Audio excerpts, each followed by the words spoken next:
Don't just live for tomorrow, or just live in yesterday. Just be glad for all you have that's in today. Hey everyone, Connie here, and welcome to my blind reaction to Volume 8, Chapter 10 of RWBY. So yeah, as I had said before, we are still doing weekend stuff this week. Sorry for the sun, by the way. We are still doing weekend stuff because One Piece Week is only during the week this time. No Saturday and Sunday stuff, so none of that is we need to worry about. Yeah. So RWBY is still going ahead, as you could see. And yeah, this is gonna be interesting because we got everyone out of the whale except for Hazel, who stayed behind to try and finish Salem, or at least temporarily halt her, and Oscar slash Ozpin, who also stayed behind to try and help finish things again temporarily. I think Oscar's going to get out of there for sure. I don't know about Hazel though. Hazel might end up dying, which I think was the plan anyways. Like it was a self-sacrifice, but it's sad, you know? And we didn't see anything last time about RWBY's side of things, but I think they're after taking out the Hound, I think they're okay. Like I don't think there's much else to worry about except maybe Penny, which they could possibly handle right now. We'll have to see exactly how that goes down. But yeah, it's like we're getting close. Like there's 14 episodes, so there's only going to be like 4 episodes after this one. So we're getting near the end of this volume, and I'm just wondering how it's going to end because there's still the stuff with Ironwood to hash out. We still got stuff with Crow and Robin. We don't know what's going on with them. We haven't seen them yet since Cinder broke Watts out, and they haven't even arrived back at the whale yet. And it's just like, what's going to end up, or Jacques, I guess, too. He was there, too. I almost forgot about him. There's just so many questions and so many things that we still haven't completely finished touching on. Like, is Winter ever going to actually betray Ironwood? It's definitely hinting that she's going to. It's definitely hinting that she does not agree with him as much anymore. That she's having these internal struggles. And it's very clear that Ironwood is just so dead set in his horrible beliefs and really fucked up ideologies about all of this. And again, as I've stated plenty of times in the past, it's clear he has good intentions. But the way he's going about it is so negative, so wrong, so bad, just blatantly bad. His good intentions don't mean shit here. Honestly, they don't. He's so blatantly in the wrong in his way of handling this situation. And it's like RWBY has been so worried about like everything going wrong with her decisions and everything, but it's not her fault that things have been going wrong. Her decisions have been the right decisions to make. So it's like, it was still my theory from the beginning, and I'm still kind of thinking it might still lead to that Ironwood might end up seeing the error of his ways by the end of this volume and sacrificing himself. I was still thinking he was going to die, but with only 4 episodes left, I don't know how they're going to do that in this short of time. Because I don't think that would happen until Winter leaves. Winter, like, betrays him. That's, I feel, the only way that's really going to happen. But I also feel like the Aesops would have to do so too. Mara would definitely be the first to do so. I don't know about Vine or Elm though. They seem very stuck in their ways too. Harriet Harriet, we've gotten hints at, is starting to question things, but she's still being very loyal for the sake of loyalty rather than for the sake of any sense of morality or doing what's right or anything. So it's hard to say exactly where this is going to go. And hell, I mean, I just kind of assumed we were going to be done with the Atlas arc in this at the end of this volume, but I don't know. We might not be. We might still have more to go with that in the next volume. I don't know. We'll have to see. But I am very, very excited to find out what this next episode has in store. I've heard people are really hype about it. I haven't heard any spoilers, but I have heard people saying like some noteworthy things about this episode, saying like really good things, that it's a really good episode. People like have been saying like there's specific parts in it, I guess, that are really good, like something really good happens or something. I don't know. Again, I haven't had any actual spoilers. I haven't like even had really a hint of that. I've been really avoiding that until I could watch this. It's just I've heard people have been praising this episode, which after the last episode, like, geez, I'm just gonna have to wonder how this could even top that. Last episode was so fucking good, easily one of the best in the series for me. So I don't know exactly where I'd rank it yet. I still have to figure that out and really think about it. But by the time this volume ends, I will put up a list of my favorite episodes as of this point, as of volume 8 and everything. Again, sorry for the light. It's just the sun is shining right at the right point here. It's just the time I'm recording this and all. But yeah, I'm just excited to find out what happens. So we're just gonna get in on this and hope for the best. So when the screen fades to black, pause this redirect and go to the description below. Follow the link to the reaction, and after you watch it, come back here to the redirect and resume play. Because after it fades to black and then it fades back in, everything from that point forward will be my afterthoughts and will contain spoilers to the episode. So that being said, thank you so much for tuning in, and I will see you at the reaction. And we are back, and we'll begin with spoilers in 3, 2, 1, now. My hair is... yeah. I'm not surprised. Like, pretty much at all. Like, I'm not surprised that he's gone this far.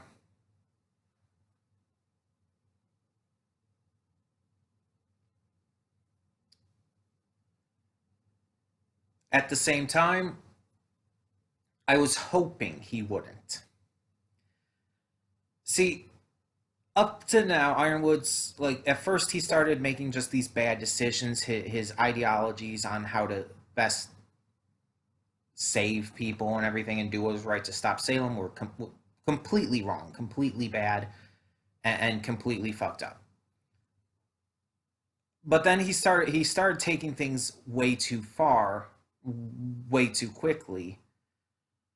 And by the time at the beginning of this volume when he shot the councilman, for no reason, by the way, like there was still no reason for him to do that outside of power. Like the only reason to do that was to gain the power of control, because he only had 2 council seats, with Shock, his council seat basically being just gone because of his imprisonment for the time.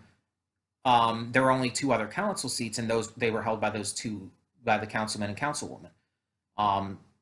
So he didn't have majority, so he technically wasn't in 100% control.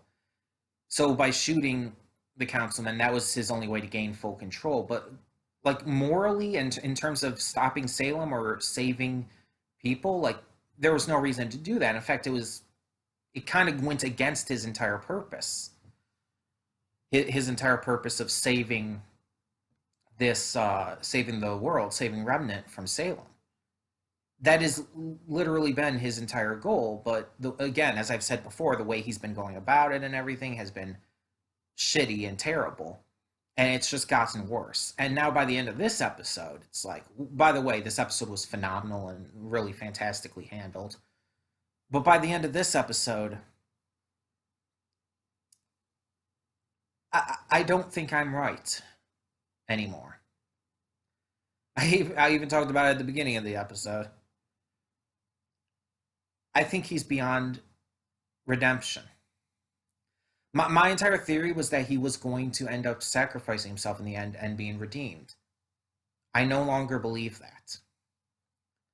I still think he could die this volume, but I don't think he will redeem himself before he does. With this action, threatening to destroy Mantle altogether and kill everyone there, just because they won't work with him and do something that is so insanely bad and wrong, it's not funny. His decision to threaten this, and you know he means it, he would do it. His decision here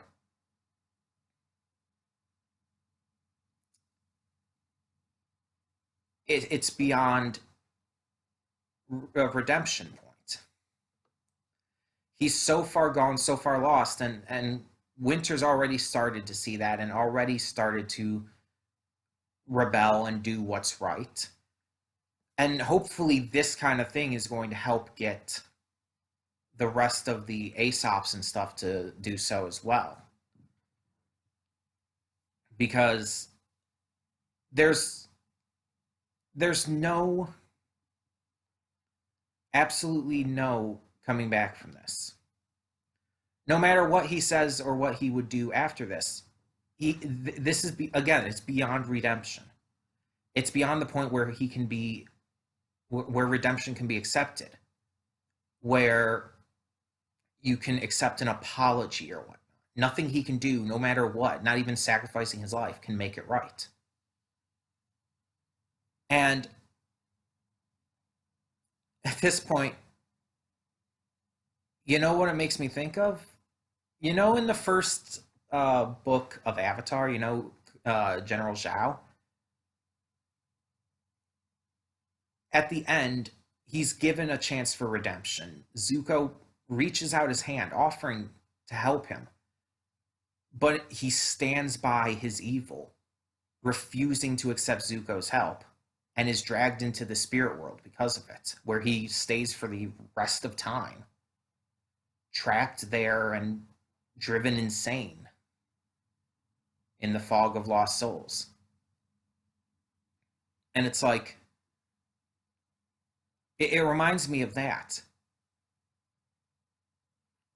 I think that maybe that same kind of thing is going to happen. Ironwood is going to go so bad that at the end he's going to be in mortal peril and he will refuse the help of those who would be willing to, our heroes. Or at least something similar to that. And of course, the difference here is that, again, it's different situation where Ironwood at least has good intention and he started off as a good guy and everything, where comparatively Zhao was never like that. Zhao never had good intention. He was never a good guy. So it's a different situation in that regard. But it definitely makes me think of that. And definitely makes me think that might be where it's headed in the end. I don't see Ironwood being redeemed. And honestly, I think a redemption at this point would be so far removed from reason, from a writing perspective, that it would be a terrible decision narratively. Like, much worse than having the Hound be a person. I can get over that. If they redeemed Ironwood at this point, that would be drastically much worse. And would be the single greatest mistake that they've ever made for this show. Prior to this episode, prior to this moment, I would have accepted it. But because of that threat, which we know, again, we know he fully means. Because of that, it just, without question, makes him completely 100% irredeemable. So we'll have to see how it goes. But I'm worried now. I'm worried that they're still going to try to redeem him.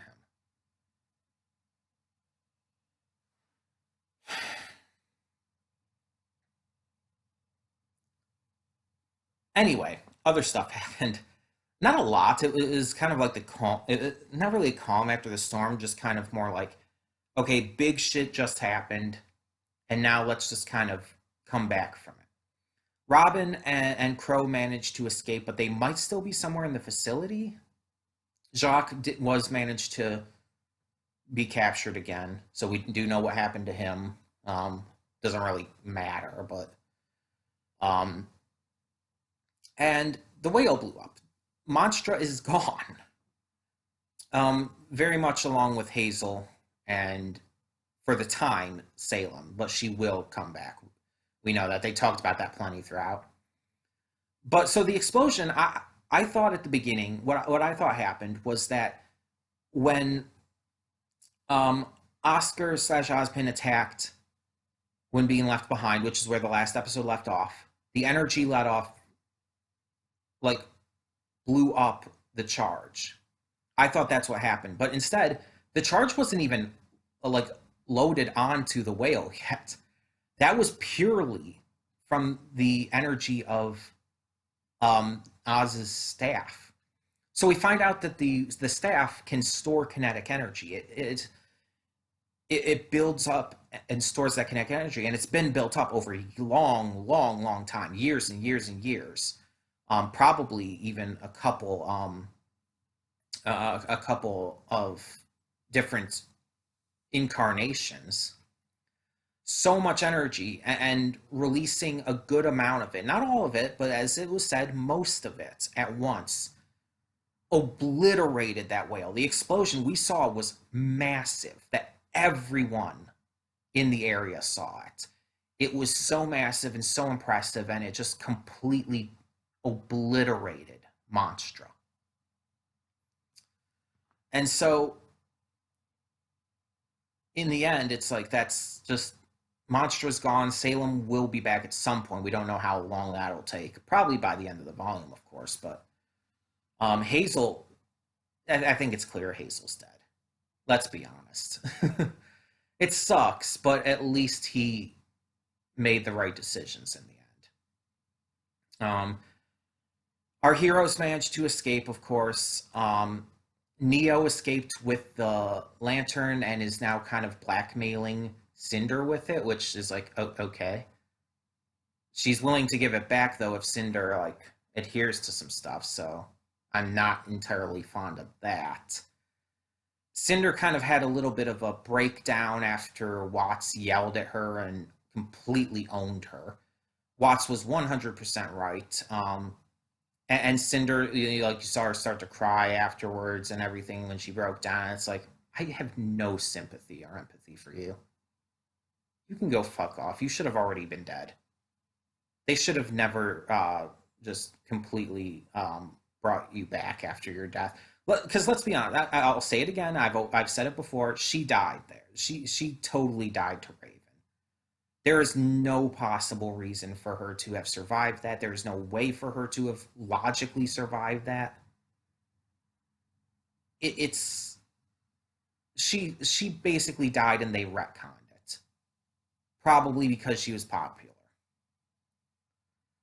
Because if they planned that from the start, then that's just bad writing. And it's like, she's been so much worse after that. Like, she was bad ever since Volume 4 onward, but after that, like, God, she's just become insufferable. And not just in terms of, yeah, like, see, she's an insufferable character. No, it's just like, in terms of how she's written, her existence, basically. Just everything about her character. Not even her backstory was good enough to stop that. So it's like I have no sympathy or empathy for her. I do not care. I do not care if she dies, and I want to see her fail at every turn.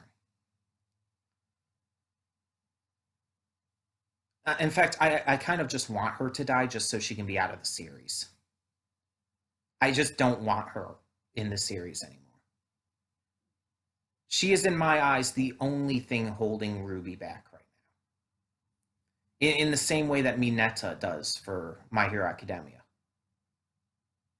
She is such a drastically bad character in comparison to everyone else that she just holds the entire series back from being even better than it already is. Everything she does and every moment she's on screen, she just wastes time that could be spent towards more important and more interesting and entertaining and well-written things.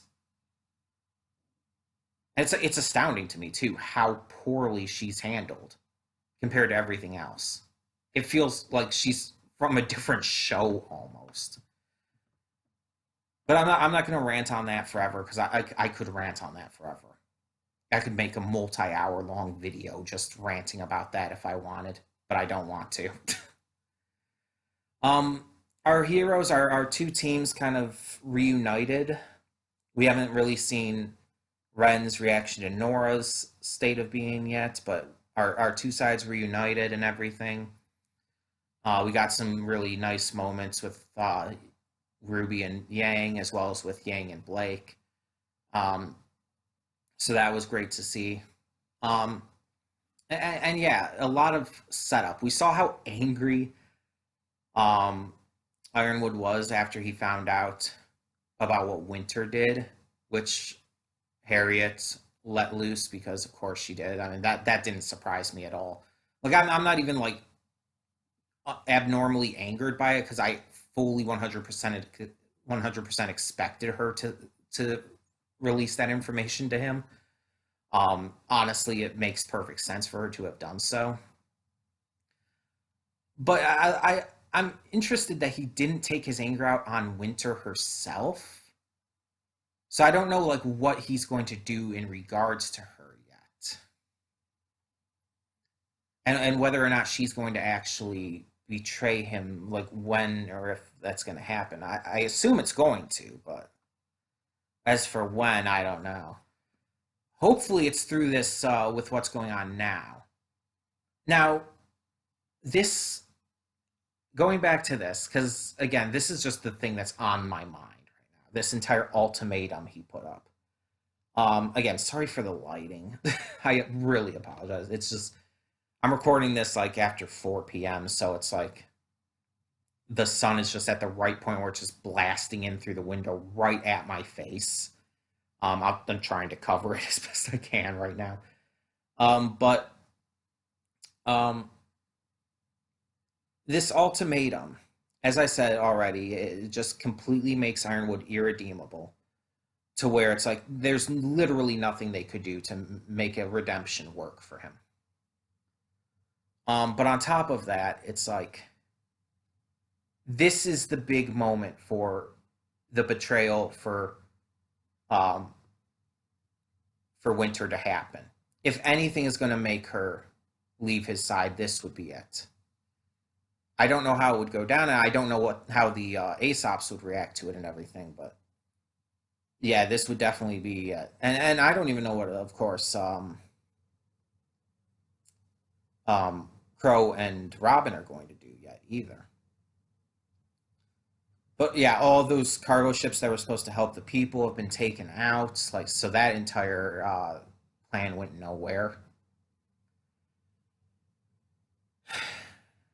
And it's just,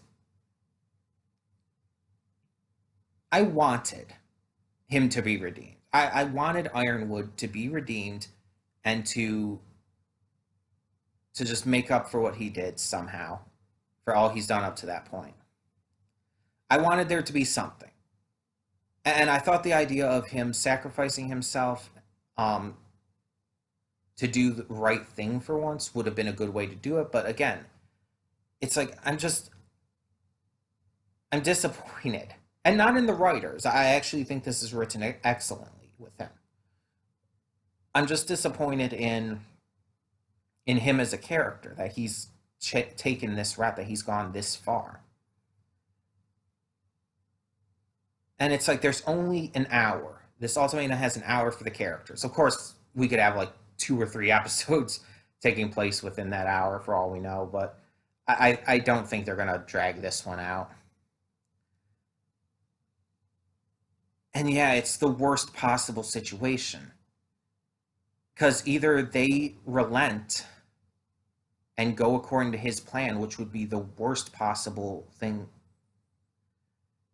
to do in the entire situation with Salem, or he just completely just destroys all of Mantle and everyone there. There's literally no good option here. Neither option is good. You cannot say that choosing to go along with his plan here just to save all of Mantle is a good option, because it's not, because his option will cause Mantle to be abandoned anyways. No matter what, Mantle is fucked in this situation. Either option fucks over Mantle. So no matter what, there's no good option. And his entire thing, his entire idea here is that, like, if they choose to not give themselves up and he destroys Mantle, then they'll have no reason to fight back anymore, and they'll just give themselves up anyway. He thinks he's got them in some kind of like state of, like, some kind of state of checkmate, basically. I mean, the opening sequence does have a chess motif at a point. He thinks he has them in checkmate, that there's nothing they can do to stop him, that no matter what, they're going to work for him, that they're going to side with him, no matter which option they choose here. And he thinks that it's just like, because of that, they're of course going to choose the option that doesn't kill everyone in Mantle. But one, what happens if they do choose that? We know he'll do it still, but I wonder how he would react to that. Because, like, if he tried to go with the entire idea, like, oh, this just proves you're evil if you're willing to kill all these people to continue with your pointless efforts or something, but it's like, you're the one who is literally the one killing them. You would have no right to talk there. And the thing is, it's not as much of a lock as he thinks it is. Because it's like, if they refused and he did destroy all of Mantle, that doesn't mean that they would just turn to his side afterwards. In fact, honestly, it would mean the opposite. They would actually fight back a lot more against him and stop him from ever being able to, do anything with opening the vault. They would probably completely just leave and not let him get anywhere near Penny ever again. It would be completely, like, it would not work for him. It would not work.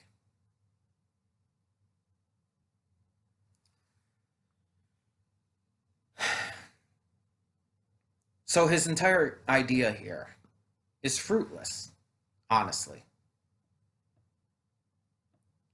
It just does not work. But the question is, what are they going to do? Because if they decide just, okay, so we can't let him kill all of Mantle, so we got to just go along with this, like, they have an hour. Like, what are they supposed to do? They can't, I'm sure they're not going to be able to come up with any kind of huge, great plan within that time of some other option. Like, this is an ultimatum for sure, because it's like there's no right answer, and no matter what, things are basically fucked. Because Salem's not going to be down for too long. We know that, so. But yeah, like I said, it's just, there's no redeeming Ironwood after this point. It's over for him. No matter what happens whether they try to redeem him, which again would be a really stupidly terrible decision, um, or whether or not he just dies like a selfish piece of shit, which honestly is what should happen narratively at this point, then no matter what, again, there's nothing that can be done about it. At this point, the only thing that we need to do is just have everybody turn on him. That's the only thing that we can hope to happen at this point. Everyone turns on him and he's alone. And then who knows what's going to happen with Neo and Cinder, and it's just like,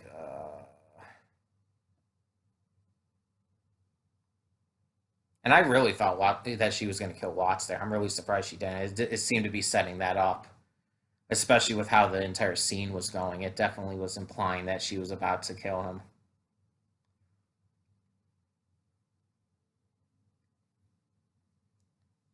We'll see. We'll see how it goes. Again, we've got 4 more episodes this season, this volume. So we've got to end this out. We're going to end this out strong because the last episode and this episode have both been just outright phenomenal. Just super excellent episodes. So if these last 4 episodes are just as good, if not better, then holy shit. This volume's already proven itself to be the best of this series. Just keeping in line with each volume being better than the last. So it's like, at this point, it's just how good is it going to be? But again, I really do apologize for that. Like, I have to lean back this far, basically, to not have it, like, blasting in my face. And at this point, it just looks weird. Like, it just looks weird to try and talk like this. And even if I try to bend my neck and lean my head towards a little bit, it still blasts like that. The only problem is this is really the only place I can even record anyway, so it's not like there's really anything that can help with that. But yeah. Either way, tell me your thoughts down in the comments below. Tell me what you thought of this episode of RWBY Volume 8, and thank you so much for tuning in. For now, I'm Connie, and I'm signing off. See y'all next time.